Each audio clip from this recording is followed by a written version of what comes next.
નમસ્કાર મિત્રો, વર્લ્ડ ઇનબોક્સમાં આપ સૌનું સ્વાગત. તાજેતરમાં આરબીઆઈ દ્વારા રેપો રેટમાં 0.25 બેઝિસ પોઈન્ટનો ઘટાડો કરવામાં આવ્યો, એટલે કે રેપો રેટ છે તે 6% માંથી થઈ ગયો 5.75%.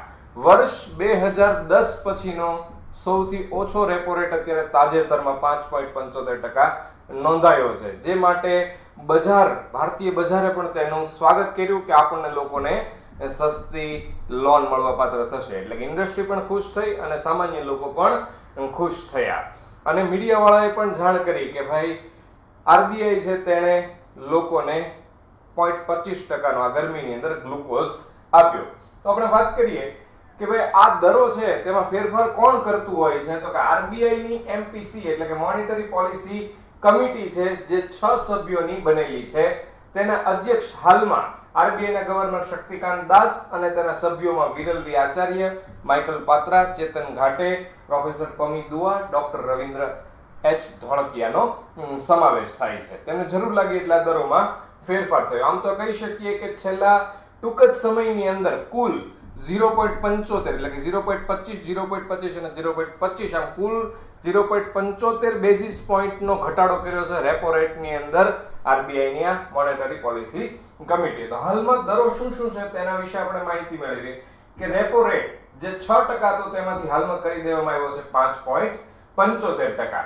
રિવર્સ રેપો રેટ જે 5.75% હતો તેને કરી દેવામાં આવ્યો છે 5.5%. માર્જિનલ સ્ટેન્ડિંગ ફેસિલિટી રેટ એટલે કે એમએસએફ રેટ છે 6%, bank rate 6%, cache reserve ratio 4%, SLR એટલે કે સ્ટેચ્યુટરી લિક્વિડિટી રેશિયો 19%.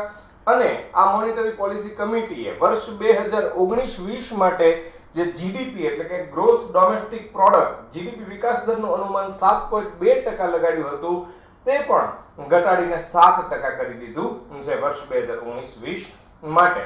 તો આ દરોમાં ફેરફાર થયો તો આપણે તેના વિશે સમજ મેળવીએ કે ભાઈ આ દરો શું હોય છે. તો કે ભાઈ રેપો રેટ છે એટલે કે આરબીઆઈ તેની ગ્રાહક વાણિજ્યિક બેંકોને સરકારી જામીનગીરીઓ સામે જે દરે ધિરાણ આપે તેને રેપો રેટ કહેવાય છે. રેપો રેટમાં ઘટાડો થાય તો તેનો સીધો અર્થ થાય કે બેંકોમાંથી લોકોને લોન સસ્તી મળશે. આવું કેમ બને, તો આ રેપો રેટને આપણે સમજી લઈએ કે આરબીઆઈ આપણા ભારત દેશની મધ્યસ્થ બેંક છે, બેંકોની બેંક છે, અને આપણી દેશની સૌથી મોટી વાણિજ્યિક બેંક છે SBI, state bank of India. હવે એસબીઆઈ છે તેને ટૂંકા ગાળા માટે એટલે 1 દિવસ, 7 દિવસ કે 15 દિવસ આવા ટૂંકા સમયગાળા માટે કોઈ ચોક્કસ રકમની જરૂર પડે છે તો તે કોની પાસેથી ઉધાર મેળવશે, તો કે આરબીઆઈ પાસેથી ઉધાર મેળવશે.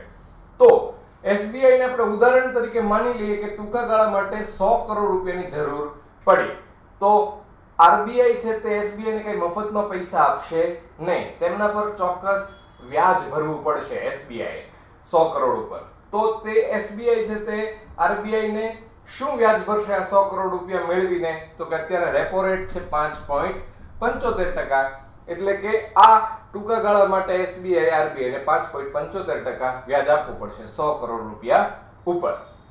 તો એવી જ રીતે રિવર્સ રેપો રેટ છે કે આ રિવર્સ રેપો રેટ ઊંધું છે કે આમાં જે બેંકો છે વાણિજ્યિક બેંકો તે આરબીઆઈ પાસેથી ઉધાર લે છે. જ્યારે હવે શું થશે તો કે આમાં એસબીઆઈ પાસે જ આપણે ઉદાહરણ તરીકે સમજી લઈએ 100 કરોડ રૂપિયા વધારાના પડ્યા છે, તે વધારાના પડ્યા તો તે ક્યાં જમા કરાવશે, તો કે તે આરબીઆઈ માં જમા કરાવશે. હવે આરબીઆઈ માં જમા કરાવે તો આરબીઆઈ એસબીઆઈ ને ક્યાંય વ્યાજની ચૂકવણી કરવી પડશે.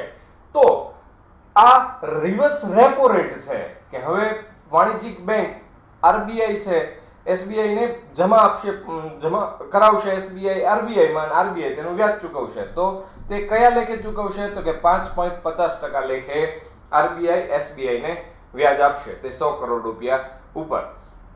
આ રેપો રેટ અને રિવર્સ રેપો રેટ ક્યારેય પણ સમાન થઈ શકે નહીં, કારણ કે જ્યારે આરબીઆઈ આપવાના હોય તેમને પણ થોડી આવક થાય તે જોવાનું હોય છે, એટલે આપવાના હોય ત્યારે તે થોડું વધુ લે છે, એટલે કે 5.75% એટલે 0.25 નો ફેર છે આ બંને વચ્ચે, રેપો રેટ અને રિવર્સ રેપો રેટ વચ્ચે. આ હંમેશા રહેતો હોય છે, અને જ્યારે કોઈ જમા કરાવે ત્યારે થોડું ઓછું આપે છે. તો આ રેપો રેટ અને રિવર્સ રેપો રેટ ની સમજ છે. ત્યારબાદ આપણે જોઈએ બેંક રેટ. તો આ એ દર છે કે વાણિજ્યિક બેંકો ધિરાણ આપવા માટે કેન્દ્રીય બેંક દ્વારા લગાડવામાં આવે છે અને ઊંચા બેંક રેટનો અર્થ બેંકો દ્વારા ઊંચા ધિરાણ દરો એવો થાય છે. બેંક રેટ વ્યાપારી બેંકોના ધિરાણ દરોને પણ પ્રભાવિત કરે છે. બેંક રેટ અને રેપો રેટ વચ્ચે એક પાતળી ભેદ રેખા છે કે રેપો રેટ ટૂંકા ગાળા માટે હોય છે જ્યારે બેંક રેટ છે તે લાંબા ગાળા માટે હોય છે. આપણે પણ જાણીએ છીએ કે જો આપણે બેંકમાં પૈસા મૂકીએ, બચત ખાતામાં રાખીએ તો આપણને ઓછું વ્યાજ મળે છે અને આપણે 1 વર્ષની એફડી કરીએ તો તેના પર આપણને વધુ વ્યાજ મળે છે. તેવું જ છે કે જો રેપો રેટ છે તે ટૂંકા ગાળે મળતો હોય છે અને બેંક રેટથી આ વાણિજ્યિક બેંકોને આરબીઆઈ લાંબા સમયગાળા માટે પૈસા આપે. રેપો રેટમાં જામીનગીરી આપવી પડતી હોય છે જ્યારે બેંક રેટમાં આ બેંકોએ જામીનગીરી આપવી પડતી હોતી નથી.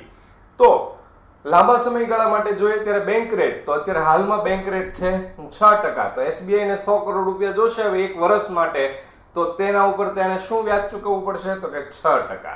તેવી જ રીતે છે કેશ રિઝર્વ રેશિયો એટલે કે CRR. બેંકો છે તેમણે આરબીઆઈ પાસે રાખવી પડતી અમુક ચોક્કસ રકમ છે. આરબીઆઈ ના નોર્મ્સ છે, નિયમો છે કે કોઈ બેંક છે તેનું દેવાળીઓ ન કાઢી નાખે એટલા માટે આરબીઆઈ એક નિયમ બનાવેલો કે ભાઈ અત્યારે જે પણ CRR રાખવામાં આવે તેટલા પૈસા છે તેને તેની પાસે રાખવા પડશે, ફરજિયાતપણે રાખવા પડશે. તો અત્યારે હાલમાં કેશ રિઝર્વ રેશિયો 4% છે. તો આપણે માની લઈએ ઉદાહરણ તરીકે એસબીઆઈ નું તો ખૂબ મોટું ભંડોળ છે પણ એસબીઆઈ નું કુલ ભંડોળ જો 100 કરોડ રૂપિયા હોય તો તેને 4 કરોડ રૂપિયા છે તે કેશ પોતાનામાં જાળવવી પડશે. તેનો તે ભંગ કરી શકશે નહીં, નહીતર કદાચ આરબીઆઈ છે તે આ બેંકોનું લાયસન્સ પણ રદ કરી શકે. તો 4 કરોડ રૂપિયા એટલે કે 4% અત્યારે હાલમાં છે એ 5% થાય તો 5% રાખવું પડતું હોય છે. ત્યારબાદ આપણે જોઈએ અન્ય દર, માર્જિનલ સ્ટેન્ડિંગ ફેસિલિટી રેટ. તો આ એ દર છે જે દરે અનુસૂચિત બેંકો એટલે કે શેડ્યુલ બેંકો સરકારી જામીનગીરીઓ સામે આરબીઆઈ પાસેથી ટૂંકા ગાળા માટે ભંડોળ ઉછીનું લે છે. અનુસૂચિત બેંકો માટે તે ખૂબ ટૂંકા ગાળાની ઋણ યોજના છે. હવે આ બેંકો છે જે અનુસૂચિત બેંકો તેમને તાત્કાલિક કે વિશેષ પરિસ્થિતિમાં જો નાણાંની જરૂરિયાત ઊભી થઈ ગઈ તો આ બેંકો શું કરશે તો કે આરબીઆઈ ની એસએલઆર ના કોટાની જેમ એક મોટી રકમ છે તે જામીનગીરીઓ ગીરવે મૂકશે અને તે બદલ તેની સામે તેને આરબીઆઈ પૈસા આપશે. તો આ દરને આપણે શું કહીએ છીએ? માર્જિનલ સ્ટેન્ડિંગ ફેસિલિટી રેટ, જે 2011-12 ની નાણાકીય નીતિથી તેની શરૂઆત કરવામાં આવેલી હતી. તેવી જ રીતે સ્ટેચ્યુટરી લિક્વિડિટી રેશિયો, તેના નામ પરથી જ આપણે એને સમજી શકીએ એવું છે કે બેંકો છે તેને તરલતા જાળવવા માટે તે કોઈ પણ રીતે હોય, પછી રોકડ હોય, સોનું હોય, બોજારહિત જામીનગીરી હોય, ટ્રેઝરી બિલ્સ હોય, કોઈ પણ રીતે પોતાની પાસે એસએલઆર ચોક્કસ જાળવવો પડશે. કારણ કે કોઈ સમયે જ્યારે અર્થતંત્રની અંદર તેજી મંદી આવતી હોય તો બેંકોને મુશ્કેલી ન થાય તે માટે આ દરોની એક વ્યવસ્થા કરેલી છે આપણી મધ્યસ્થ બેંકે. તેવી જ રીતે આપણે હજુ થોડી આરબીઆઈ વિશે માહિતી લઈએ તો દરેક દેશમાં એક કેન્દ્રીય બેંક હોય એમ આપણા ભારતની અંદર રિઝર્વ બેંક ઓફ ઇન્ડિયા છે તે આપણી મધ્યસ્થ બેંક, સેન્ટ્રલ બેંક તરીકે કાર્યરત છે. થોડો ઇતિહાસ જોઈએ તો 1930 ના દાયકા સુધી ભારતની અંદર 1200 થી વધુ બેંકો હતી અને તેનું નિયંત્રણ છે તે કંપની ધારા હેઠળ થતું હતું. પરંતુ 1929-30 ની મહામંદી પછી આ સંસ્થાઓ ઉપર, નાણાકીય સંસ્થાઓ ઉપર નિયંત્રણ માટે એક મધ્યસ્થ બેંકની જરૂરિયાત ઊભી થઈ. ત્યારે ખરેખર આરબીઆઈ ની સ્થાપના માટે, એક મધ્યસ્થ બેંકની સ્થાપના માટે હિલ્ટન યંગ કમિશને 1926 માં ભલામણ કરી દીધી હતી કે ભાઈ આવી એક સંસ્થાની સ્થાપના થવી જોઈએ જે આ બેંકો કે નાણાકીય સંસ્થાઓનું નિયંત્રણ કરી શકે.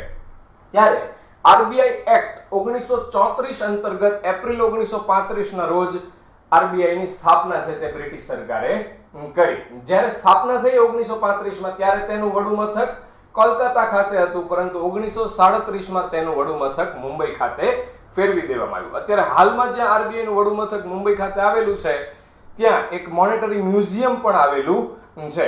અને આ આરબીઆઈ નું રાષ્ટ્રીયકરણ છે તે 1949 માં થયું.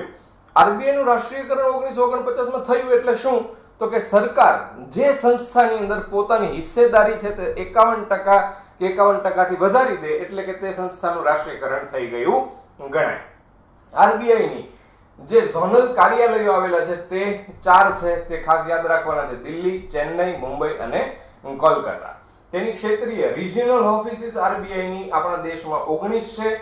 આરબીઆઈ ના પ્રથમ ગવર્નર સર ઓસ્બર્ન સ્મિથ હતા અને આઝાદી બાદ એટલે કે સ્વતંત્રતા પછી આરબીઆઈ ના પ્રથમ ગવર્નર સર સીડી દેશમુખ હતા. ત્યારે આરબીઆઈ નું નાણાકીય વર્ષ આપણી જેમ હોતું નથી. આપણું નાણાકીય વર્ષ છે તે 1 એપ્રિલ થી 31 માર્ચ સુધીનું હોય છે, જ્યારે આરબીઆઈ નું નાણાકીય વર્ષ છે તે 1 જુલાઈ થી 30 જૂન સુધીનું હોય છે. આરબીઆઈ નું પ્રતીક આપણે અહીંયા એનો લોગો જોઈએ તો તેનું પ્રતીક છે વાઘ અને પામનું વૃક્ષ. તો આરબીઆઈ નો લોગો ઈસ્ટ ઇન્ડિયા કંપનીના 2 મોહરના સિક્કાઓમાંથી પ્રેરણા લઈને બનાવવામાં આવેલો હતો. આરબીઆઈ માત્ર કરન્સી નોટો છાપવા માટે જવાબદાર છે, જ્યારે સિક્કાઓનું નિર્માણ છે તે ભારત સરકાર દ્વારા થાય છે. તે એક ફેક્ટ આપણે ખાસ યાદ રાખવાનો. આરબીઆઈ ભારત સિવાય અન્ય 2 દેશોની કેન્દ્રીય બેંક પણ રહી છે. અગત્યનો એક મુદ્દો છે કે પાકિસ્તાનની સેન્ટ્રલ બેંક તરીકેની પણ આરબીઆઈ ભૂમિકા ભજવેલી છે જૂન 1948 સુધી, અને એપ્રિલ 1947 સુધી સેન્ટ્રલ બેંક ઓફ બર્મા એટલે કે મ્યાનમારની બેંક તરીકે પણ ભૂમિકા ભજવેલી છે. ત્યારબાદ આપણે આરબીઆઈ ના કાર્યો જોઈએ. આરબીઆઈ શું શું કરે છે તો કે ચલણ બહાર પાડવાનું કાર્ય કરે છે, તેની વહેંચણીનું કાર્ય કરે છે, સરકારની બેંક તરીકે કાર્ય કરે છે, સરકારના એજન્ટ તરીકે પણ કામગીરી કરે છે, સરકારને નાણાકીય બાબતોમાં સલાહ આપવાની કામગીરી પણ કરે છે, સરકારના બોન્ડ, સરકારના ખાતા વગેરેનો વહીવટ પણ આરબીઆઈ કરે છે, બેંકોની બેંક તરીકે અને તેમના સહાયક તરીકે પણ આરબીઆઈ કામ કરે છે. જો કોઈ અર્થતંત્રની અંદર નાણાકીય કટોકટી ઊભી થાય એટલે કે આપણા દેશમાં કઈ મુશ્કેલી અર્થતંત્ર રિલેટેડ સર્જાઈ હોય તો આવા સમયે પણ બેંકોને સલાહ આપવાનું કાર્ય આરબીઆઈ કરે છે. તેવી રીતે નવી બેંકોની લાયસન્સ આપવાની નીતિ ઘડવાનું, તેને લાયસન્સ આપવું, અને જો આપણે વાત કરી કે સીઆરઆર કે એસએલઆર કે આવા નિયમોનું પાલન ન કરે તો તે બેંકનું લાયસન્સ રદ પણ આરબીઆઈ કરી શકે છે. આ આરબીઆઈ શાખ નીતિ એટલે કે ક્રેડિટ પોલિસી અને નાણાકીય નીતિ એટલે કે મોનેટરી પોલિસીની સમયાંતરે ઘોષણા કરતી રહે છે. તે અંતર્ગત આ દર છે તેમાં આપણને પરિવર્તન જોવા મળતું હોય છે. તેમ વિદેશી ચલણ અનામતો જાળવી રાખવી આરબીઆઈ દ્વારા થતું કાર્ય છે. રૂપિયાના વિનિમય દરને સ્થિર રાખવો, ફુગાવાના દરને એટલે ઇન્ફ્લેશન રેટને કાબૂમાં રાખવો, તેમજ દેશમાં બેન્કિંગ સેવાનો વિસ્તાર વધારવો, આવા ડિજિટલ પેમેન્ટ જેવી બાબતો હોય તો તે પ્રત્યે ગ્રાહકોમાં એક જાગૃતિ વધારવી, નાણાકીય સમાવેશ માટે કાર્યો કરવા કે ભારત સરકારનો આર્થિક નીતિમાં તેને સહાય કરવી, તે આરબીઆઈ નો મુખ્ય કાર્યો છે. આ વિષય છે એક અત્યારે ખૂબ ચર્ચામાં આવેલો અને આપને પણ આગામી પરીક્ષામાં આ બાબતો છે તે ખૂબ જ સારી રીતે ઉપયોગી થઈ શકે તેવી આશા સાથે થેન્ક યુ દોસ્તો.